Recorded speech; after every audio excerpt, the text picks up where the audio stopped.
vamos a pasearnos en el tiempo y en algunas ideas claves a través del mundo y a través de Chile para poder llegar a algunas conclusiones que requieren una elaboración un poco mayor y que van más por el lado de la influencia del medio ambiente, por el lado de la decisión del sujeto, por el lado de la libre determinación y del uso de la libertad. Así que vamos a empezar con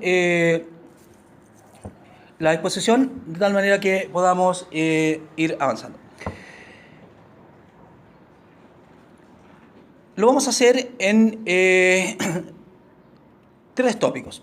Primer tópico, vamos a analizar cuáles son los antecedentes de la igualdad de género, de la lucha de los géneros, de la identidad de género, de todo lo que tenga que ver con el género en el mundo occidental en esta primera etapa. Entonces, para eso les voy a pedir que miren el monito que tienen ahí. Había un puntero, me parece, ¿cierto? Un puntero láser. Había uno por acá. ¿Teníamos uno? No, acá hay uno. Veamos si este está funcionando. ¿Funciona o no funciona este? Héctor, ¿funciona o no funciona? Sí. Vamos a tomarnos un minuto. A ver.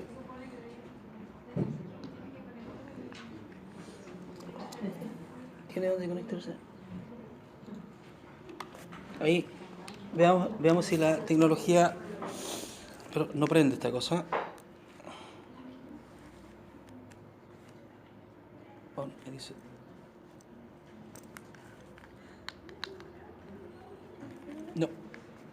No, este está malo. Vamos a tener que ocupar este. El CAF. Ya.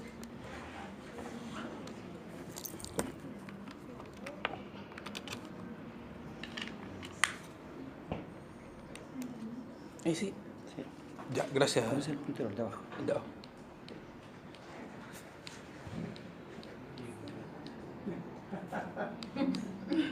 No, el de abajo es el puntero. ¿Ese? Sí. Ahí no lo presionado. Con eso la avance. Ya. Gracias.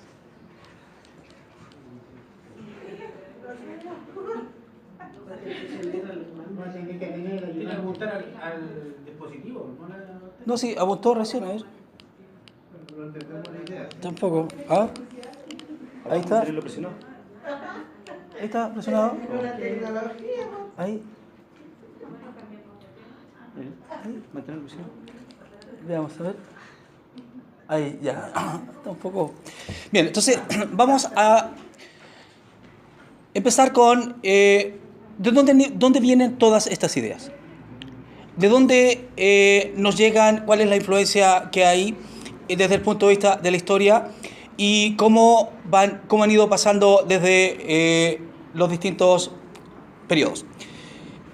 Primer factor, primer antecedente que debemos tener claro es que todas estas ideas nacen de lo que se llama la revolución sexual. Hay un proceso histórico en Occidente que parte en los años 60 y que se conoce con el nombre de la revolución sexual. En ese periodo van a aparecer distintas expresiones que cuestionan la moral tradicional, la moral que conocemos con el nombre de moral victoriana, aludiendo a la época de la reina Victoria, y desde ese punto de vista se relacionan directamente con el tema de la sexualidad, por un lado. Hay una famosa escritura que está en las poleras de algunos de los hippies de algunos años atrás, que decía sexo, drogas y rock and roll. Sexo, drogas y rock and roll. Ese es como el eslogan propio de esta época. Ahora, cuando hablamos de esta revolución sexual y hablamos de nueva moral, hay que decir que esta moral no es tan nueva. todas las sociedades, todas las culturas, ha llegado un momento, tienen un pic donde renuncian de todos los valores tradicionales y más conservadores y se van pro de una nueva moral, de lo que podría denominarse hoy día una nueva estética, y con eso toman un camino distinto y un camino diferente. En segundo lugar, hay que recordar, como segundo factor que condiciona este proceso, es todo lo que va a ocurrir en la década de los 60. En Occidente, la década de los 60 es muy importante. ¿Qué tenemos en la década del 60 que marca y genera una tremenda frustración y un cambio en la vida? La guerra de Vietnam. Recuérdense, Vietnam es la primera guerra televisada, por un lado. Y al ser la primera guerra televisada, toda la gente vio cómo es en vivo y en directo y en tiempo real una guerra. Además, es la guerra de los helicópteros. Por lo tanto, hay una asociación ahí entre la efectividad de la máquina, la nueva forma de hacer la guerra, el poco valor que tiene la vida, y empezamos con una moral distinta y diferente. En segundo lugar, la década de los 60 es un proceso, es un periodo que está marcado por un salto tremendamente grande en términos de la tecnología, que es el alunizaje. ¿Ya? Más allá de que se cuestione que el hombre haya llegado a la Luna, hay definitivamente esfuerzo serio por salir del planeta, y eso cambia la forma de entender la vida. Lo que ustedes ven ahí es la marca de la huella que se supone dejó el zapato de Armstrong en la Luna, y que, como anécdota, el zapato se le quedó en la Luna. Y algunos se ríen porque nunca volvió a buscarlo. ¿Ya? Otro dato importante en este proceso de construir esta libertad es esto.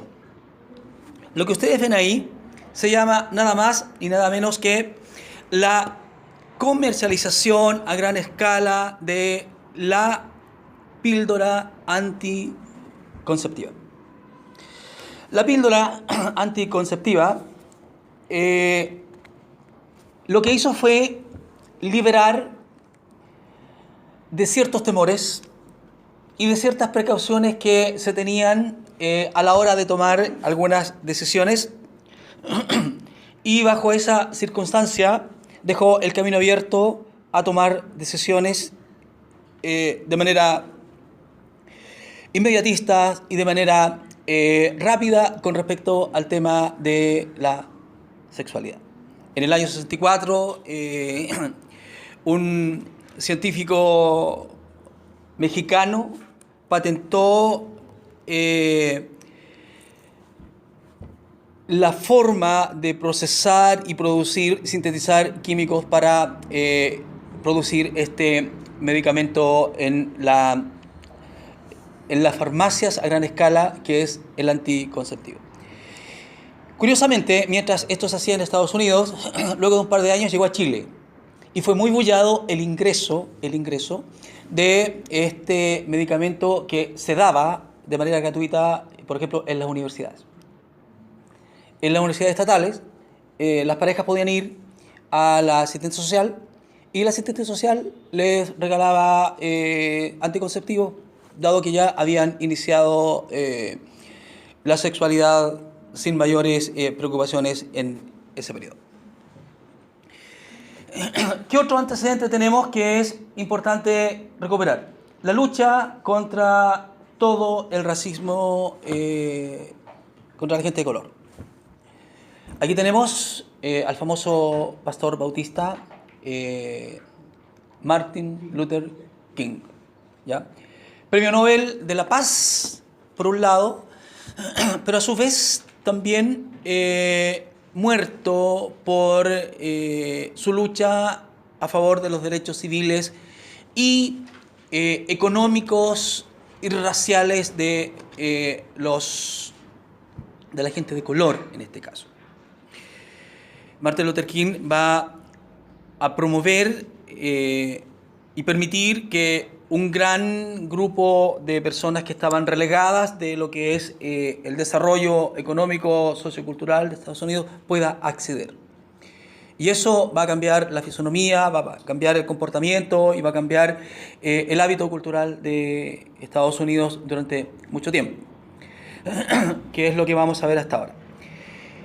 Otro dato importante en esta lucha por la libertad es el movimiento que se conoce con el nombre de el hipismo. ¿Ya? El hipismo es un movimiento de los 60.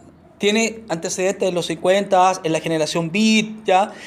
En algunos jazzistas, en algunos esteticistas, pero el movimiento hippie es un movimiento típicamente inglés y norteamericano de la década de los 60. Tenía dos antecedentes o dos rasgos característicos que son el consumo ilimitado de esa plantita que todos ustedes saben cómo se llama, ¿cierto? De la buena, ¿ya? Ellos popularizaron el uso de la cannabis. Según los estudios, la cannabis que consumían ellos era mejor que la que se consume hoy día. Yo no estaría tan seguro, ¿ya? De hecho, algunos creen que la cannabis que se consume hoy día está más elaborada genéticamente, por lo tanto, los componentes que tiene son otros. No sabría decirlo. Yo no vendo cannabis, entonces no tengo que defender la postura de ninguno de los dos. Sin embargo, el tema del consumo de esta droga, tal como se define, y como droga ilícita, está en el ethos de este grupo importante que va a permear no solo la conducta en Norteamérica, sino también en Chile. Recuerda que en Chile hubo la réplica de un gran recital, el recital de Woodstock, los rockeros, ¿ya? Los rockeros tradicionales, el recital de Woodstock que se dio en Estados Unidos, que fueron 3 días de amor, locura, barro, cerveza, droga y sexo, se repitió aquí en Santiago en el 68-69, en Casa Piedra, en ese lugar. Generó también mucho escándalo por el momento de su tiempo. Y otro aspecto importante, de la cultura hippie es el concepto de amor libre. En realidad no era de amor libre, era de sexo libre. ¿Ya? Entonces, lo que tenemos acá son movimientos culturales que aparecen en el año 60 que se van a llamar contracultura. Y contracultura está definido en esta época como desafiar, combatir todo aquello que fuera definido como el status quo. ¿Ya? La moral tradicional, la fe, las buenas costumbres y cosas por el estilo. En este contexto libertario, el tema de la reivindicación de la igualdad de género es un tema que tiene sus bases acá. Aquí hay dos datos muy importantes que son casi como una suerte de anécdota. Esas botellitas que están ahí son botellitas de penicilina, ¿ya? La penicilina fue creada por Alexander Fleming en la década de los 50. Sin embargo, cuando mejor servicio prestó fue en la década de los 60. Y una de las enfermedades que mayormente se destinó a combatir fueron las enfermedades de transmisión sexual. Por lo tanto, algunos dicen que el tema de la igualdad de género y de todo lo que tiene que ver con el género anecdóticamente está relacionado con el invento de este gran personaje que se llama Alexander Fleming. En segundo lugar, ahí aparece la foto de un señor que se llama Alfred Kinsey. Alfred Kinsey fue un médico que se preocupó por hacer estudios sobre el comportamiento sexual, primero en gente de bien. En la medida que él fue investigando las conductas y el comportamiento sexual de la gente de bien, él pudo darse cuenta de que había una sexualidad oculta que estaba, por ejemplo, en los prostíbulos, que estaba en los barrios bajos, que estaba al margen del mundo controlado legalmente. Y publicó un libro que se llama así como Comportamiento Sexual Humano del Hombre, donde demuestra fehacientemente que la sexualidad es mucho más de lo que conocemos como lo moralmente correcto. Hay en la sociedad espacios marginales de comportamiento sexual que van desde los menos perversos, por usar un concepto poco feliz, a uno que son muy, pero muy, muy, muy perversos. Este libro obligó a la sociedad a abrir los ojos respecto de lo que estaba ocurriendo en los márgenes de la moral. Porque definitivamente la sociedad puritana, que se creía puritana hasta este periodo, no era tan puritana. De manera que aquí tenemos dos datos anecdóticos que son un aporte al tema de la libertad, de la igualdad y la libertad de los géneros, en que lo que sucede es mostrar que las posibilidades son más de las que uno simplemente ve, y que en el caso de aquellos que toman otra línea de dirección, otra línea de moral, los resultados no son tan graves como podían ser. De hecho, un doctor escribió un comentario a raíz de lo que se dice de la penicilina, que aquí la paga del pecado ya no es tan cara, porque podían usar penicilina. ¿Ya? Entonces, esto es el cuadro histórico del contexto social de este concepto. Vamos a los momentos históricos de la idea de igualdad de género. La primera pelea dura que se hace con respecto a la igualdad de género es durante la Revolución Francesa, año 1798. ¿Ya? Hay un importante documento, ahí está la gran foto de Delacroix, la pintura de Delacroix, un documento que se llama la Declaración de los Derechos del Ciudadano. En esa declaración, que es un documento político muy importante, que además está orientado por el lema de la fraternidad, la hermandad y la igualdad, las mujeres no estaban consideradas. No estaban consideradas como mujeres, no estaban consideradas como personas, no estaban consideradas como votantes, y hubo una gran mujer llamada Olympique de Gouges, que definitivamente levantó la voz y empezó a promover el concepto de que si en la Revolución Francesa los hombres habían peleado igual que las mujeres, ya habían luchado codo a codo, ¿por qué ellas no podían tener los mismos derechos que tenían los hombres? Entonces, ese dato es importante para poder entender la evolución de este concepto. Otro momento no menos importante en el desarrollo de esta idea está dada por esa señora que se llama Mary Wollstonecraft. Ella es una inglesa de la alta sociedad y también escribió mucho sobre el tema de que no puede haber diferencias ni de sexo y tampoco de género, aunque el tema género aún propiamente tal no va a aparecer. Pero aquí aparecen reclamaciones que todavía hoy están cuando uno habla de igualdad de géneros, cuando habla de los distintos géneros y cuando habla del derecho a construir la identidad de género que uno quiera reconstruir. Ella es inglesa, ¿ya?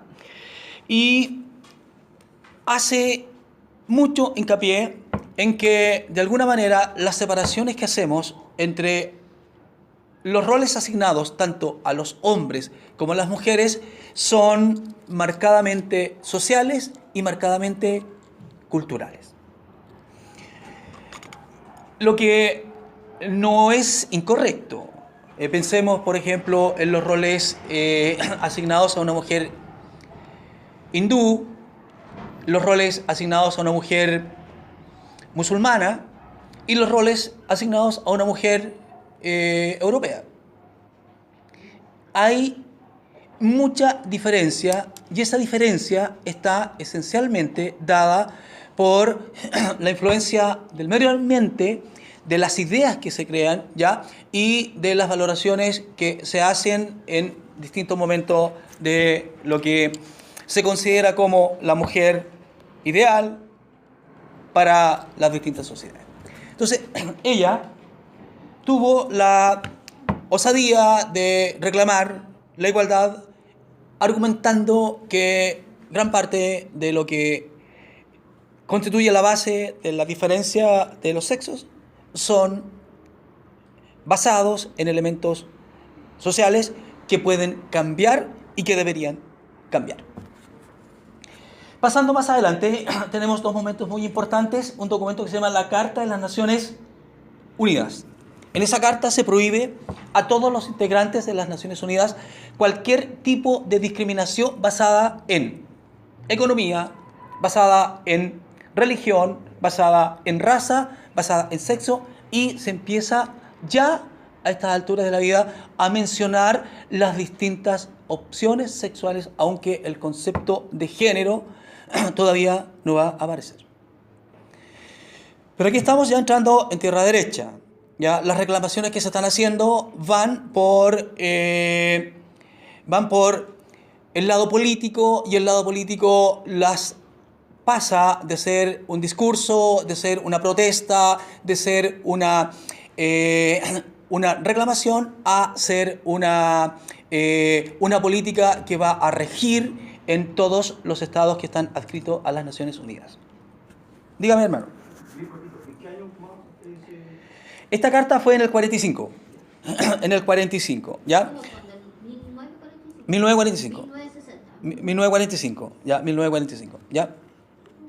Luego, otro documento importante en favorecer todo este movimiento es la Declaración de los Derechos Humanos, ¿ya? Y ahí se deja en evidencia que el espectro de libertad es mucho más amplio a partir de ahora. Se reconoce que todos los hombres son iguales, ¿ya? Que todas las personas son iguales, sin diferencias, y que no se pueden hacer distinciones de ninguna naturaleza. Y eso se va a aplicar para cuando una persona dice yo quiero ser, cuando un hombre dice yo quiero ser mujer, o para cuando una mujer quiere decir yo quiero ser hombre. No va a colocar cortapisas al tema. De ahí se desprende que las políticas que van a empezar a elaborar los distintos países, incluyendo Chile, van a tener que estar orientadas en este marco de políticas legales dentro del contexto de lo que son las decisiones que toman las Naciones Unidas. ¿Ya? Pasemos ahora a los antecedentes conceptuales en este tema. En primer lugar, ese monito de arriba indica que el concepto género como tal no es nuevo. Pero el concepto género venía de la lingüística, de la gramática. Todos los que estudiamos castellano, y digo castellano, ya no digo lenguaje, a nosotros nos enseñaban que las palabras tienen género, los artículos tienen género, que el género es masculino o femenino y que eventualmente existía un género neutro, el lo. Y la gramática tenía el tema como hegemónicamente manejado. Sin embargo, en la década de los 70 aparece el tema género asociado a las ciencias sociales y como instrumento de análisis de las distintas conductas sexuales que van teniendo los sujetos en las sociedades a lo largo del desarrollo de estas sociedades. Por eso el monito que ustedes ven ahí tiene el símbolo de hombre, el símbolo de mujer y tiene una entremezcla que indica que de ahí las posibilidades que se abren son distintas y que son variadas. En el contexto de esta variación y de estas posibles variedades aparece otro concepto muy importante que es la de género fluido. Género fluido. ¿Y qué se define como género fluido? El género fluido se presenta cuando no se identifica una persona con una sola identidad de género, sino que puede cambiar, avanzar o migrar a distintas identidades sexuales. Me explico. En algún minuto a alguien le pueden gustar los hombres, en otro minuto le pueden gustar las mujeres. O los dos a la vez. Y de ahí una variedad que vamos a ir comentando brevemente, que son por lo menos, creo que son 4 o 5 posibilidades las que están definidas. Este concepto de género fluido, que es como la gran categoría para entender que hay posibilidades que están dadas por la abstención total, por la bisexualidad o por más de 2 posibilidades, tiene 3 antecedentes que son los que ocupan y son los que dan vida a esta idea. Primer antecedente, el travestismo. El travestismo no es una práctica nueva. Yo no quise preguntar de antes para no alargar la presentación y por eso tampoco dejé que Víctor preguntara, estábamos alargando mucho. La niña habló de travestismo como sinónimo de transformismo. Transformismo no es lo mismo que travestismo. El transformismo es lo que hace un hombre cuando se disfraza de mujer para poder trabajar como mujer. Hay una película de... ¿Cómo se llama la película? Claro, hay una película donde ese actor que se mató se disfraza de mujer para que la esposa lo acepte como nana de sus hijos. Eso es transformismo. El sujeto sigue siendo hombre, solo se disfraza. El travestismo tiene connotación de identidad sexual. Siendo hombre, tú te disfrazas como mujer o te colocas la ropa de mujer porque tú piensas o sientes femeninamente. Tu identidad sexual está por el otro lado. Hay que decir que desde el punto de vista de la etimología, transformismo significa vestido inadecuado. Porque se supone, como es una práctica antigua, se supone que el hombre viste como hombre y la mujer viste como mujer. Y no que la mujer como hombre o el hombre como mujer tradicionalmente. Y por eso cuando las personas se visten de otra manera, ya asociadas a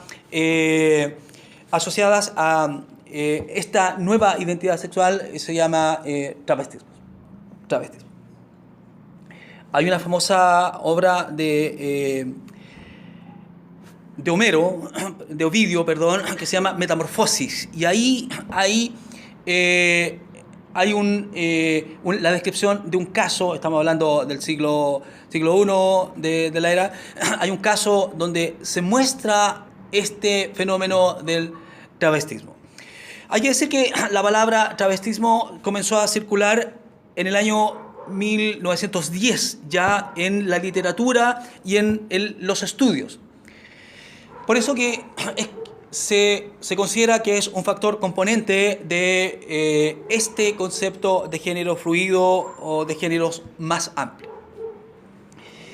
Ya, también tenemos como componente de los géneros fluidos un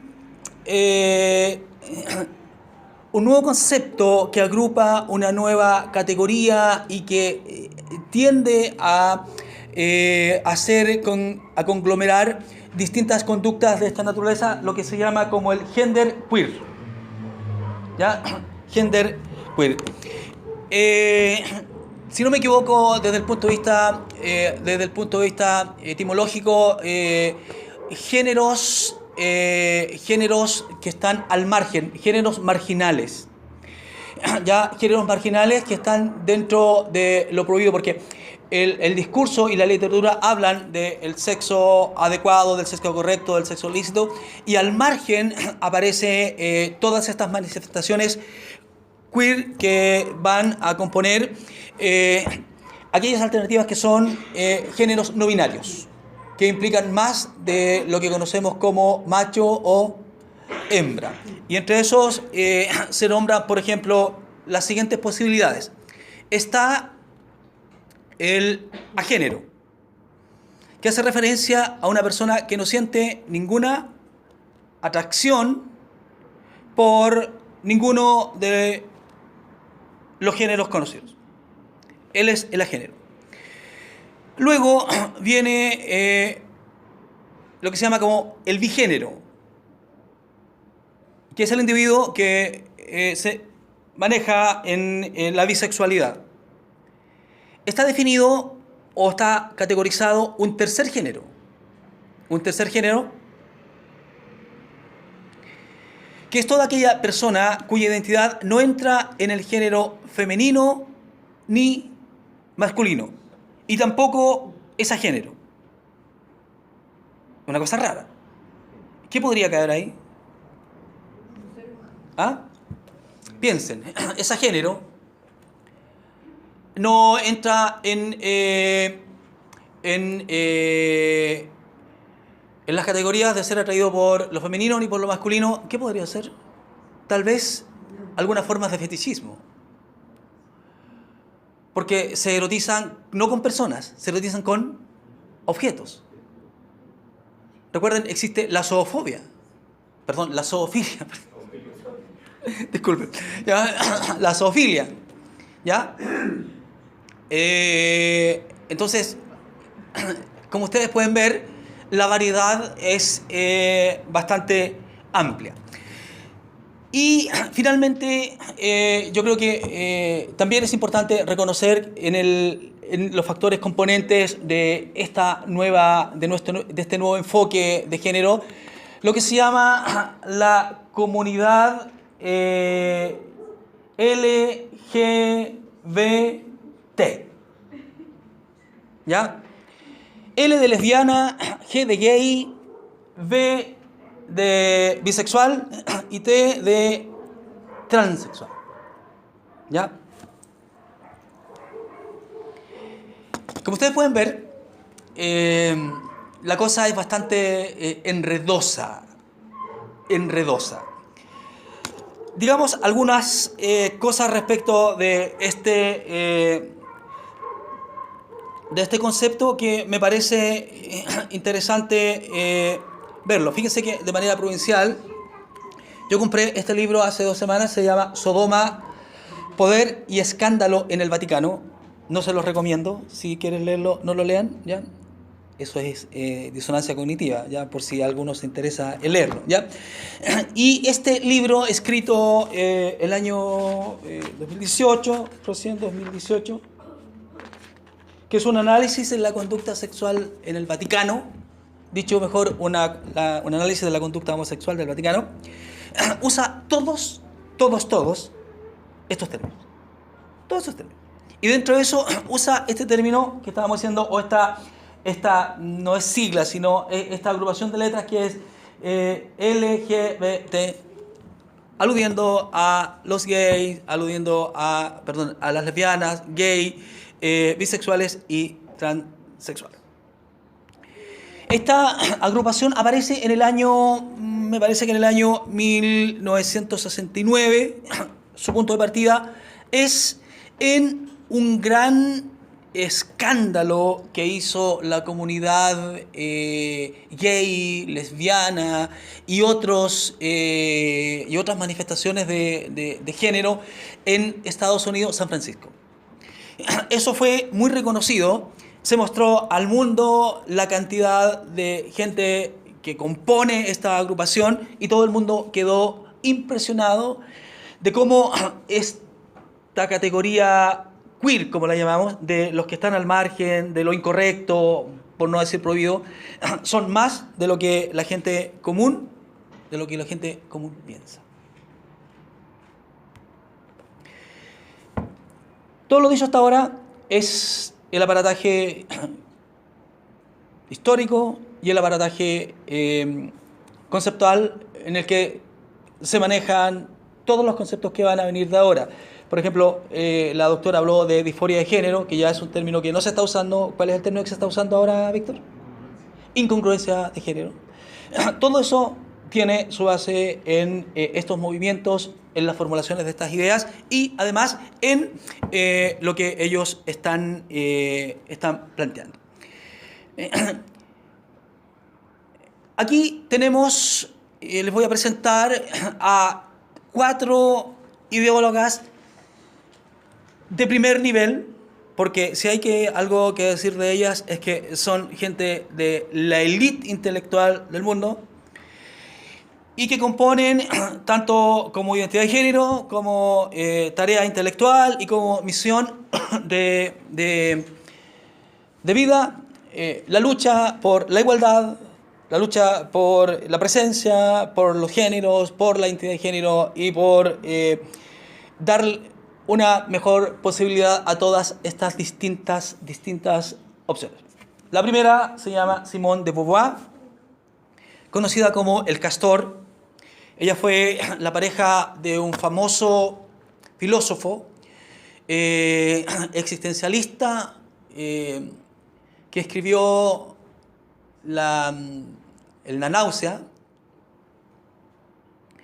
y que es el padre del existencialismo en Francia en la época de la entreguerras. La idea de ella es que la mujer debe ocupar un espacio de igualdad frente a los hombres. Y esa igualdad va en todo aspecto, desde de decidir el tipo de pareja que quiere establecer, el tipo de relación y el tipo de vínculo que quiere tener. Es curioso, por ejemplo, que Sartre, que es la pareja de ella, él viajaba mucho y pasaban mucho tiempo separados, que no se veían. Nunca se quisieron casar. ¿Por qué no se quisieron casar? Porque según ella eso era reproducir el status quo o la moral tradicional. Y su postura iba por otro lado. Entonces tuvo siempre una relación que para su época era no muy bien mirada, pero ella la sostenía y la mantuvo. También tenemos a Margaret Sanger. ¿Ya? Margaret Sanger es una ideóloga muy profunda y en la defensa de todos estos conceptos también ella se hizo defensora de y dirigió instituciones abortistas. Si ustedes leen, ¿alguien sabe inglés para que pueda traducir eso con mayor propiedad que yo? Una mujer no puede llamarse libre ¿Ya? si ella no puede controlar Hacer su propio cuerpo, claro. ¿Y ese es un lema de quién? De todos los grupos abortistas. ¿Ya? Entonces, ella juega un rol muy importante. Luego tenemos ahí a una señora que se conoce con el nombre de Gail Rubin. Su gran preocupación durante este movimiento y su vida fue combatir el patriarcado. ¿Ya? Ustedes saben que el patriarcado es como, digamos, el tema principal en los discursos feministas y en los discursos del tema género. Entonces, peleó mucho y su vida está, y todavía, porque ella todavía está viva, destinada a eso. Y finalmente, una persona que todavía está viva y que es una filósofa de primer nivel, que seguramente algunos han leído, pero desde otro punto de vista, no solo desde el punto de vista de la igualdad, es esta filósofa que se conoce como Judith Butler, ¿ya? Y también una gran luchadora por el tema de la libertad, de la igualdad y por todo lo que esté asociado al tema de los géneros. Tiene un enfoque súper difícil de conocer. Ella habla de que los géneros están asociados a lo que define como actos perlocutivos, ¿ya? Y performativos, tomando una teoría lingüística que realmente es difícil de entender si uno no tiene el tiempo para leerlo todo, pero lo que hay que decir de ella es que en este minuto ella todavía está viva, está produciendo, van a seguir llegando artículos de ella y vamos a seguir leyendo todo lo que tenga que ver con, por un lado, igualdad de sexo y por todo lo que tenga que ver con los conceptos asociados al género, entendido desde el punto de vista de la ciencia social. Quiero terminar, para no alargar más esto. ¿Qué pasa en Chile? ¿Cómo es en Chile este tema? Chile es bastión colonial y tradicional hasta 1810, ¿cierto? En el periodo de reorganización de nuestra sociedad estamos muy ocupados para sobrevivir económicamente, como para empezar a preocuparnos por los pobres, los enfermos y también preocuparnos por las mujeres. De hecho, el Estado no va a colocar escuelas para mujeres en las primeras décadas de su historia independiente. Las primeras escuelas para mujeres van a venir por influencia privada y no de chilenos, sino de extranjeros. Por lo tanto, el tema de la mujer sigue siendo el enfoque tradicional, aunque hay ciertas voces. En el año 1951 hay una sociedad que se llama la Sociedad de la Igualdad, que es de orientación liberal, y aparece algunas críticas a la sociedad de su época, pero las mujeres van a estar tremendamente relegadas, ¿ya? Y solo algunos hitos importantes que creo que son importantes mencionar ahora. Año 1877, ya, el señor Luis Amunátegui saca lo que se llama como el Edicto Amunátegui. ¿Y qué es lo que es el Edicto Amunátegui? El Edicto Amunátegui en el año 1877 es el que permite que las mujeres ingresen a la universidad. Tenemos una larga historia, ya casi 60 años de país independiente, pero debemos esperar casi 60 años, para que la mujer pueda ingresar a la universidad. Lo que indica que Chile es un país que ha ido a la saga.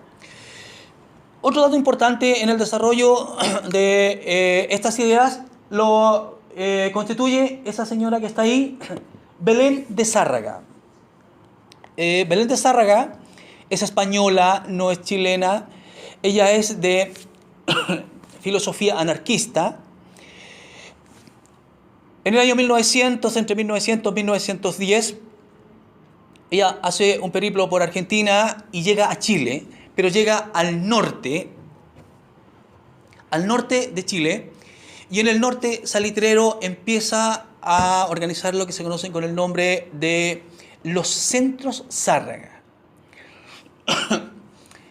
Dijimos, año 1877, las mujeres pueden ingresar a la universidad. Pero ¿quiénes ingresan a la universidad en ese periodo?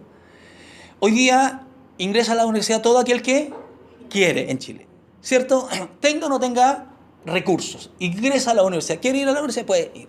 En ese periodo no. Solamente aquellas que tuvieran muchos recursos. Por lo tanto, el edicto, este decreto, ya Munátegui, lo que hace sencillamente es segregar más y de otra manera mantener la división social en la sociedad de este periodo, porque quienes van a la universidad son solamente aquellas personas, aquellas mujeres que tienen los recursos. ¿Qué pasa con las esposas de los obreros? ¿Con las esposas de los mineros? ¿Qué pasa con las mujeres que viven en los campamentos? ¿Qué pasa con las mujeres que trabajan en trabajos menores? No hay absolutamente nada para ellos, ni siquiera educación. Por lo tanto, Belén Zárraga en el norte ya empieza a fundar lo que se llaman los centros Zárraga, donde lo primero que hace ella es enseñarles a leer y a escribir a las mujeres. Darles la herramienta, ¿ya?, para que tengan una mejor conciencia de ciudadanos, una mejor conciencia de personas. Entonces, 1910 es un hito importante en el tema de la lucha por la libertad en Chile en cuanto a la igualdad de los géneros. Luego vamos a pasar al año 1949. Esa señora que está ahí se llama Elena Caffarena. ¿Han escuchado la palabra Caffarena? ¿Quiénes han escuchado la palabra Caffarena? A ver, levanten la mano. Hermano Daniel, ¿usted también usa Caffarena? Ah, ya, ya. Claro, Caffarena es la familia que está, que tuvo la empresa de calcetines, medias y panties, que son ropa de mujer. Ella pertenecía a esa familia. Esta es una abogada y fundó el MEMS, tal cual, Movimiento Pro Emancipación de la Mujer Chilena. Y en el año, su mayor victoria estuvo en el año 1949, cuando logró que todas las mujeres chilenas pudieran votar en las elecciones municipales y en las elecciones parlamentarias. Desde ahí tenemos a las mujeres participando en la vida política, pero todavía quedaba la vida social y quedaba la vida económica y la vida sexual, que es lo que hoy día se está viendo y con lo que hoy día se está trabajando. ¿Qué tenemos hoy día? Año 1990 y tanto. El registro civil permite el cambio de nombre sin cambiar de sexo. Hoy día se usa, por ejemplo, el concepto de nombre social. Usted puede ser hombre y puede tener un carnet de identidad cuyo nombre sea Ángel. Y fue muy curioso porque nosotros el año pasado, en el colegio en el que yo trabajo, fuimos sede de PSU, y una de las indicaciones claves que se nos dio para poder realizar el proceso de manera, sin generar ningún tipo de preocupación, es que tuviéramos mucho cuidado con el nombre social. Un chico que se llama Josefina, una chica que se llama Carlos. En eso estamos, y lo que tenemos hoy día es producto de lo que hemos nombrado. Quiero terminar haciendo una pequeña reflexión, no me voy a meter mucho en este tema porque no vamos a alcanzar, y la idea no es cansarlos. A ver, el desarrollo del tema género lo que hace a la Iglesia es desafiar pensando en, desde mi punto de vista, dos conceptos. Y los voy a decir. Primero, el concepto de la libertad. Todas las personas, todos los hombres, y no solo los ciudadanos, ya son libres. Y son libres de tomar la decisión que quieran tomar en cuanto a su vida económica, en cuanto a su vida política, y también en cuanto a su vida moral, y dentro de la moral también en cuanto a su vida sexual. No nos sorprendamos, el mundo no va a cambiar, el mundo no va a mejorar. Como alguien dijo delante, esto podría llegar a un pic en que sea insoportable, podría llegar a un pic en que sea insoportable. Si no, lean capítulo 1 de Romanos, donde está describiendo la sociedad del momento, Pablo, y ahí Pablo lo dice clarito. De manera que nosotros como iglesia lo que debemos hacer es respetar la opción que la persona tome. Eso significa no condenar, significa apoyar si necesita apoyo. Recuerden que tenemos que amar no solamente a nuestros amigos, sino también tenemos que amar a nuestros enemigos. Y como decía el pastor delante, ¿y por qué a mí me dicen homófobo? Bueno, no somos homófobos, no somos génerofobos, ¿ya? No lo somos. Sin embargo, hay que reconocer que todo este desarrollo cultural nos ha sorprendido y nos pilla. Entonces, la primera reflexión es que pensemos en el tema de la libertad. Y lo que nosotros tenemos que hacer es hacer lo que Pablo dice cuando dice que debemos cuidar la libertad con la que Cristo nos hizo libres.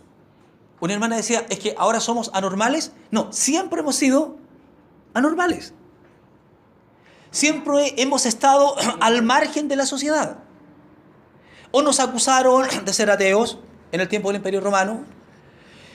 Los que han estudiado historia saben que hay un grabado muy importante, ya, donde hay una cabeza de burro, de asno, y hay un monito, y abajo en latín dice algo así como Tairus adorando a su Dios Cristo.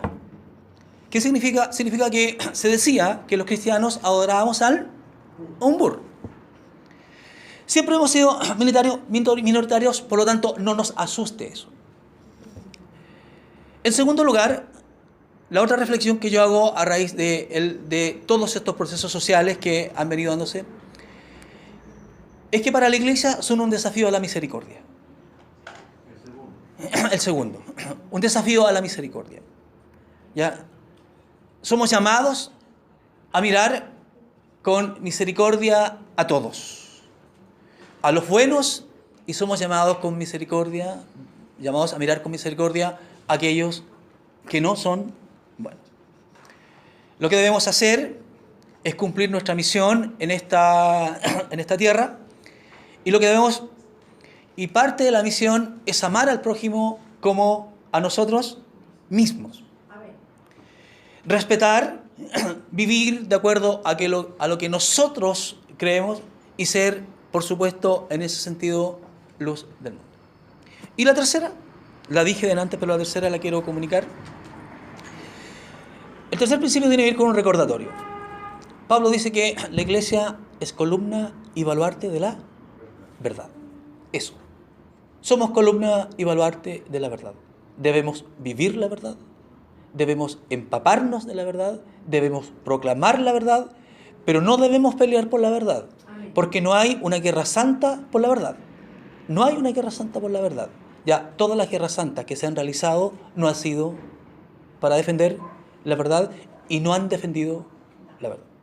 Por lo tanto, sigamos lo que estamos haciendo, sigamos aprendiendo, sigamos orando y sigamos pidiendo a Dios dirección para entender hacia dónde va este mundo. Muchas gracias.